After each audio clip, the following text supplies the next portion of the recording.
인천광역시 송도에 자리하고 있는 국립세계문자박물관입니다. 인류가 만들어낸 수많은 문자의 시작과 진화를 한눈에 살펴볼 수 있는 국내 최초의 문자 전문 박물관인데요. 문자와 문명의 위대한 여정을 떠나보겠습니다.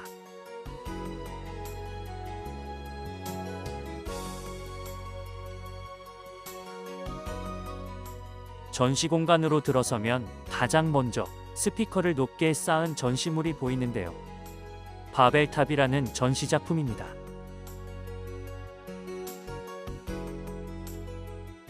인류 최초 언어의 기원을 상징하고 언어를 매개로 한 문명의 발생을 상징합니다.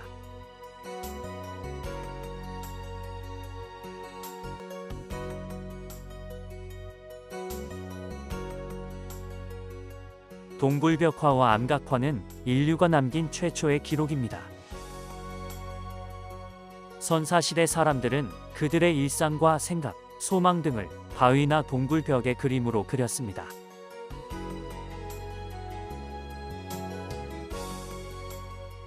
인류의 사고력이 발달할수록 그림은 점차 간략해져 추상적인 기호로 변화해갔고, 이는 문자의 탄생으로 이어졌습니다.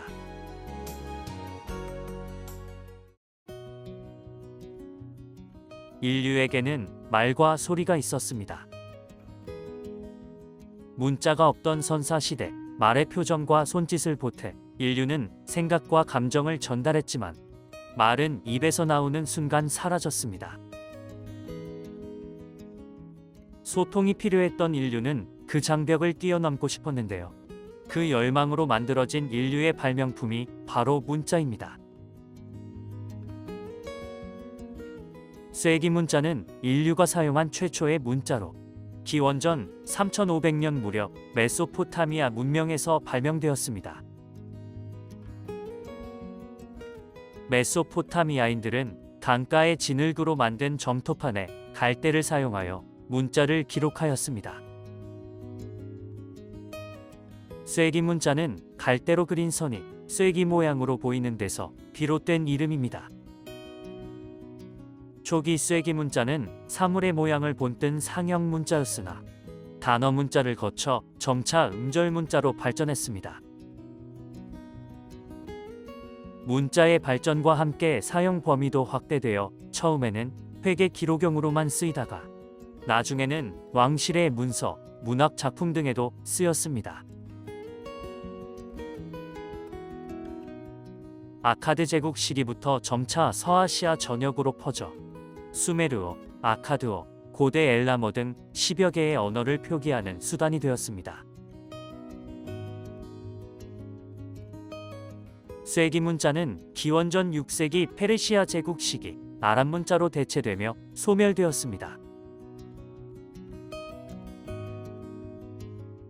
그러나 쐐기 문자의 60진법 체계는 지금도 시간 단위에 사용되고 있으며, 쐐기 문자로 쓰여진 길가메시 서사시 등은 서구 문학의 근원으로 일컬어지는 등 후대에도 그 영향력이 이어지고 있습니다.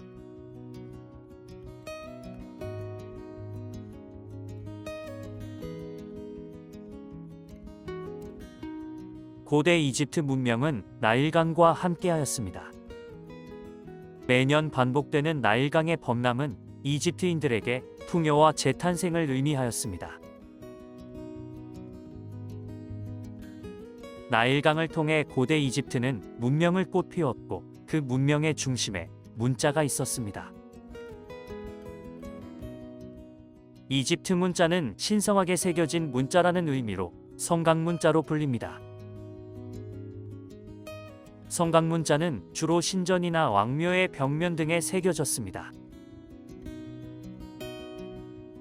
피라미드 내부에 새겨진 피라미드 텍스트가 가장 대표적인 예입니다.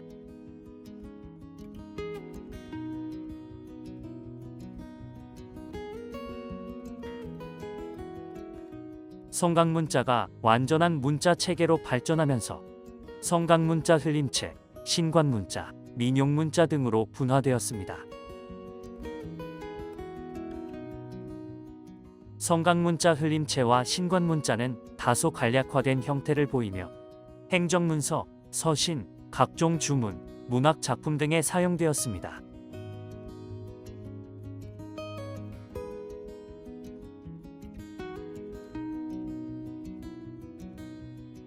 민용 문자는 심하게 흘려서 쓴 형태로 기원전 7세기부터 독자적인 문자 체계를 이루었습니다.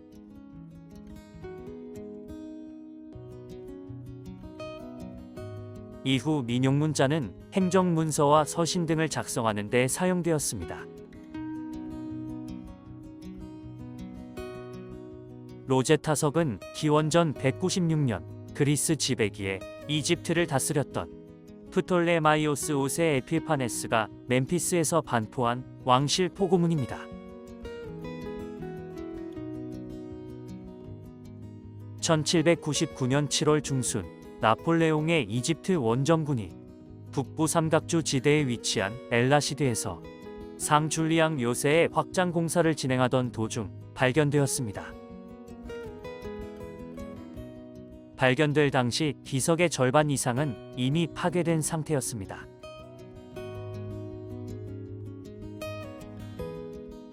이집트 문자는 페니키아 문자를 거쳐 유럽, 인도, 동남아시아, 중앙아시아 등에서 현재 사용되는 대다수의 문자에 영향을 주었습니다.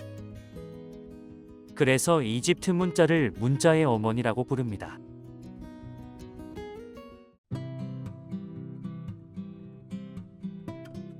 마야 문자는 기원전 3세기경부터 메소아메리카 지역에서 사용되던 문자입니다.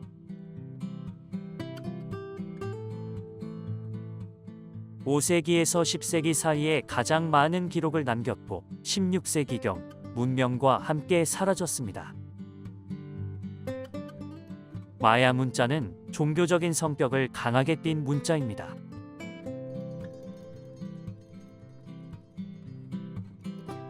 신에게 기도하고 신의 목소리를 더 가까이서 듣고자 했던 마야인들의 삶과 세계관이 담겨 있습니다. 지금까지 발견된 마야 문자 기록은 달력이 절반에 가까운 내용을 차지합니다. 마야인들만의 독특한 방식으로 만들어진 달력은 현재의 과학적 수치와도 큰 오차를 보이지 않습니다.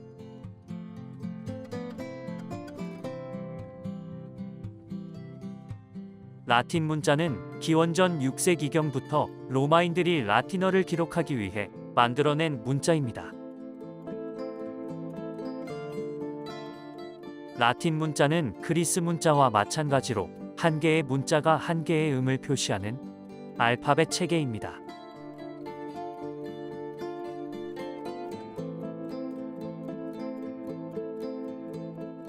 그리스 문자의 모태가 된 페니키아 문자는 모음을 나타내는 문자를 사용하지 않았지만 그리스 문자는 모음 체계를 도입하였습니다. 이 체계는 라틴 문자에 그대로 적용되었습니다.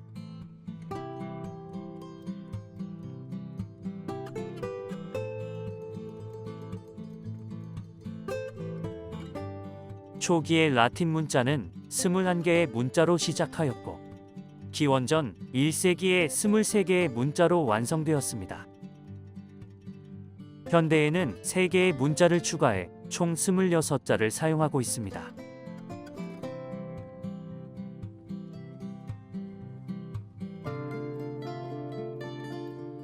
고대 로마의 영역이 지중해 전역으로 확장되며 라틴 문자도 서유럽 각지에 퍼져나갔습니다. 특히 중세 이후에는 기독교의 전파에 힘입어 새로운 확장기를 맞이하였습니다. 라틴어가 교회의 언어로 활용되며 이를 표기하기 위해 라틴 문자가 사용되었기 때문입니다. 17세기에서 18세기에는 학술 문자로 활용되었고 근세 유럽인들의 해외 진출과 식민지 건설로 아프리카, 아메리카, 오세아니아 등 전 세계로 퍼져나가게 되었습니다. 라틴 문자는 오늘날 세계에서 가장 널리 사용되고 있는 문자입니다.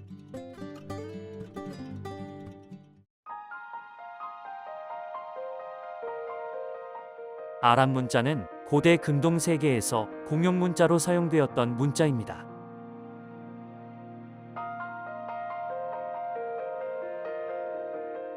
아람 문자를 최초로 사용한 아람인이 육상 무역에 종사하던 상원 민족이어서 교역을 통해 아람 문자는 주변 지역에 널리 퍼졌습니다.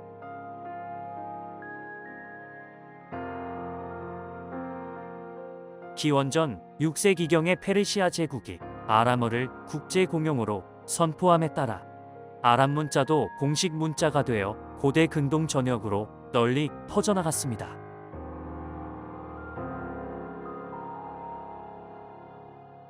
그러나 기원전 332년 마케도니아의 알렉산드로스 대왕이 페르시아 제국을 무너뜨리자 아람 문자도 페르시아 제국과 함께 그리스 문자의 지위를 내주고 서서히 소멸의 길을 걸었습니다.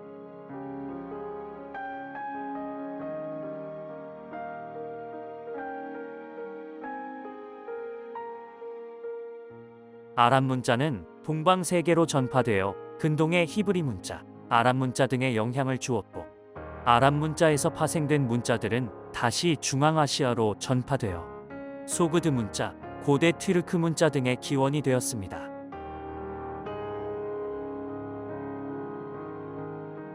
인도와 동남아시아 지역은 고대부터 다양한 문명의 교차로로서 여러 종족과 문화가 공존하였습니다. 이 지역은 인도 문명을 바탕으로 아랍, 중국, 유럽의 문화를 받아들이며 다양한 문자를 사용하였습니다. 인도, 동남아시아 지역의 최초 문자는 인더스 문자입니다. 이후 기원전 3세기경 등장하는 브라흐미 문자는 오늘날 대부분의 인도 동남아시아 문자의 기원이 되었습니다. 4세기경 국타왕조 시기에 브라흐미 문자는 남부와 북부로 나뉘어 독자적으로 발전하였습니다. 브라흐미 문자의 변형들은 다시 동남아시아와 중앙아시아로 전파되어 해당 지역의 문자 발전에 영향을 주었습니다. 이 지역은 아랍 문화권의 영향도 받아 아랍 문자 계열의 우르두 문자, 자위 문자도 사용합니다. 한편 인도네시아 지역은 라틴 알파벳을 수용하여 말레이어 표기에 적용하기도 했습니다.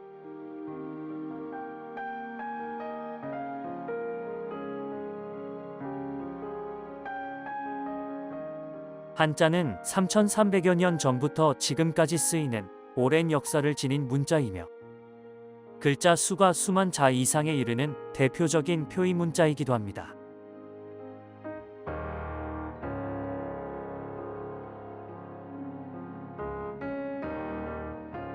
한자의 형태는 발생 시기, 기록하는 매체, 구조적 특징에 따라 수천 년 동안 점진적으로 변화하였습니다. 그 변화 과정은 갑골문, 금문, 소전, 예서, 해서 등으로 구분합니다. 이 중에서 해서가 바로 오늘날 가장 널리 사용하는 한자의 일반적인 형태입니다.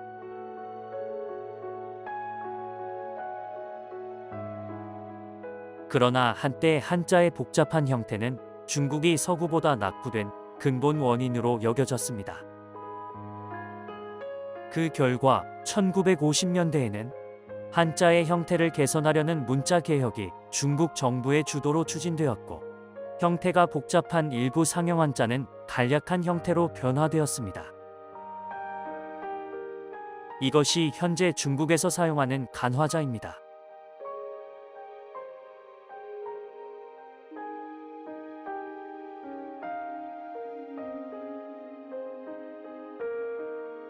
한자는 이미 오래전부터 북방 유목민족을 포함 한국, 일본, 베트남 등 주변 지역에 전파되어 거대한 문자 문화권을 형성하였습니다.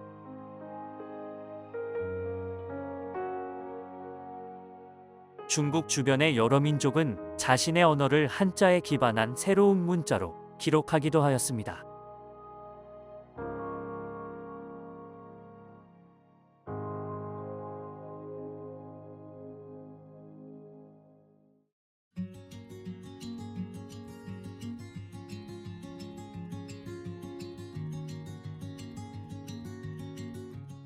한글은 문자를 만든 목적과 원리를 알 수 있는 세계 유일의 문자입니다.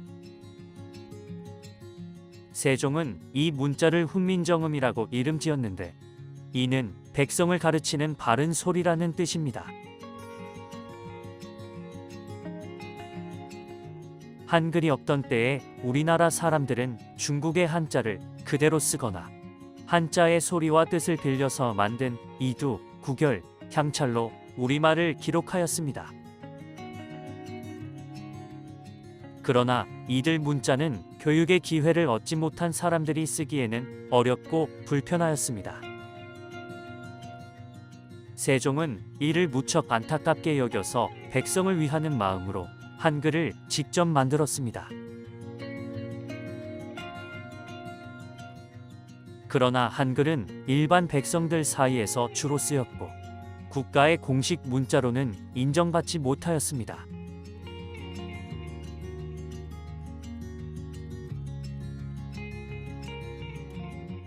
(1894년) 고종의 칙령으로 한글을 공식 문서에 쓰면서 한글은 국가가 인정한 국문이 되었습니다.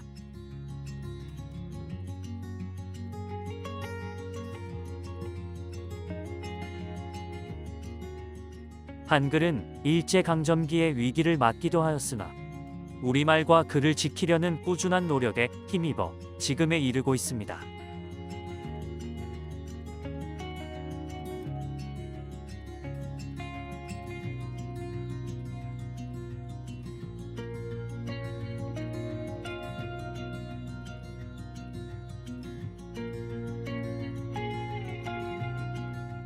시각장애인들의 삶은 개화기 이후 사회의 급속한 변화로 하나둘씩 흔들리기 시작했습니다.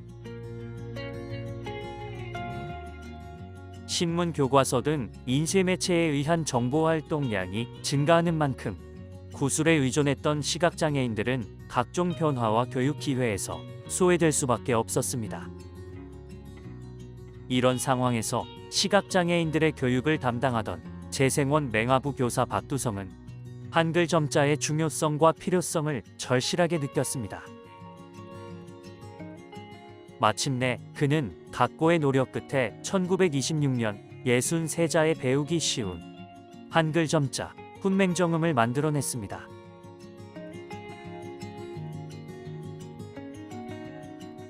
처음 만들어진 문자는 일부 계층의 전유물이었습니다.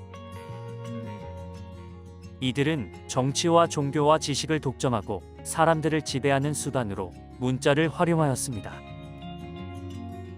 그러나 도시와 상업이 발달하고 새로운 시민 계층이 성장하면서 일반 사람들도 문자가 필요해졌습니다. 늘어난 문자 수요는 다양한 독서층을 형성하며 그대로 인쇄술의 발전을 이끌었습니다. 인쇄술은 문자를 종이 등에 담아서 다량으로 복제하는 기술입니다.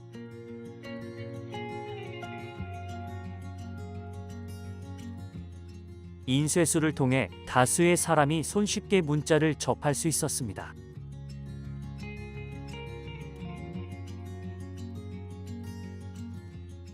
소수의 사람만 누리던 지식이 일반인에게도 전수되었고 지식은 광범위하게 퍼져나갈 수 있었습니다. 인쇄술은 중세의 질서를 무너뜨리고 근대 사회로 나아가는 촉매가 되었습니다.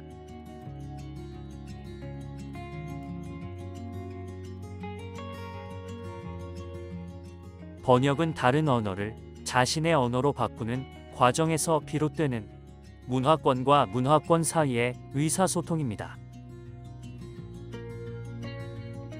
인류는 번역으로 다른 문화권에서 만들어진 여러 문화적 성취물을 공유하였습니다.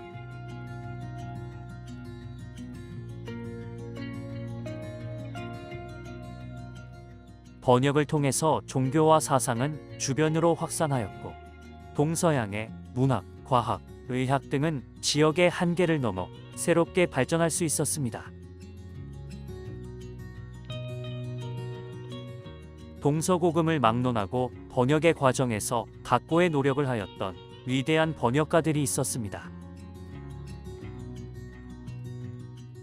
우리나라도 조선시대의 종교, 사상뿐만 아니라 의학, 군사, 농업 등의 실용서들이 우리말로 번역되고 한글로 기록되었습니다.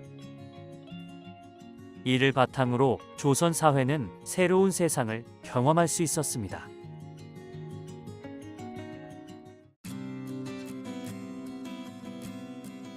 책이 사람들과 가까워질수록 책은 점점 더 많이 번역되었고 또 기록되었습니다.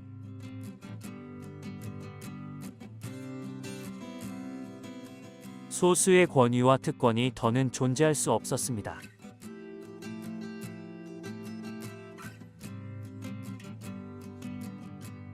문명을 지탱한 숨은 조력자는 바로 종이었는데요. 늘어난 책의 수요는 오롯이 종이가 감당해야 했습니다. 또한 제한된 지면에 최대한 많은 정보를 담고 사람들이 책을 쉽게 읽을 수 있도록 서체의 개량도 이어졌습니다.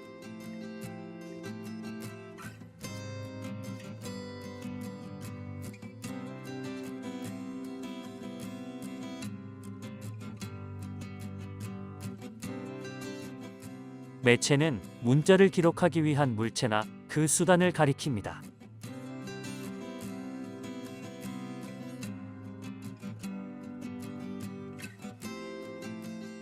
매체로 활용하기 위한 재료는 해당 문명이 자리 잡았던 환경의 영향 아래 있었습니다. 그리고 재료들은 기록하기 쉽고 주변에서 어렵지 않게 구할 수 있으며 일정한 수준의 내구성과 편리성을 갖춰야 했습니다.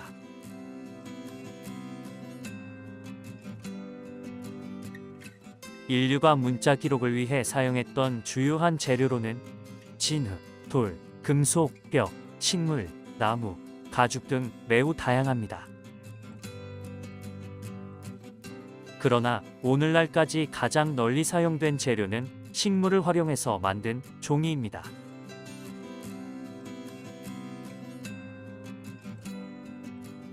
종이는 지식의 저장, 보존, 전달을 위한 가장 효과적인 매체였습니다.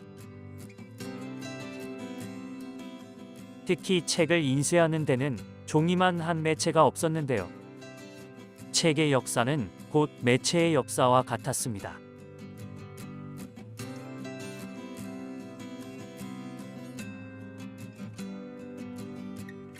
오늘날 종이책은 컴퓨터, 스마트폰, 전자책으로 빠르게 대체되고 있습니다. 새롭게 등장한 디지털 매체는 기존의 문자뿐만 아니라 음성과 영상까지도 동시에 담아내기 시작하였습니다.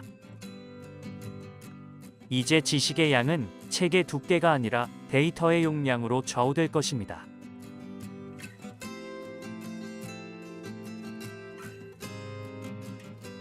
문자는 기록이라는 본연의 역할을 넘어 점차 감상의 대상으로 그 역할이 확장되었으며 곧 문자는 예술이 되었습니다. 문자가 예술성을 획득한 근본적인 원인은 형태와 표현의 다양성입니다. 현재 사용하고 있는 문자와 사라진 문자를 포함한 다양한 문자들은 그 어느 것 하나 아름답지 않은 것이 없습니다.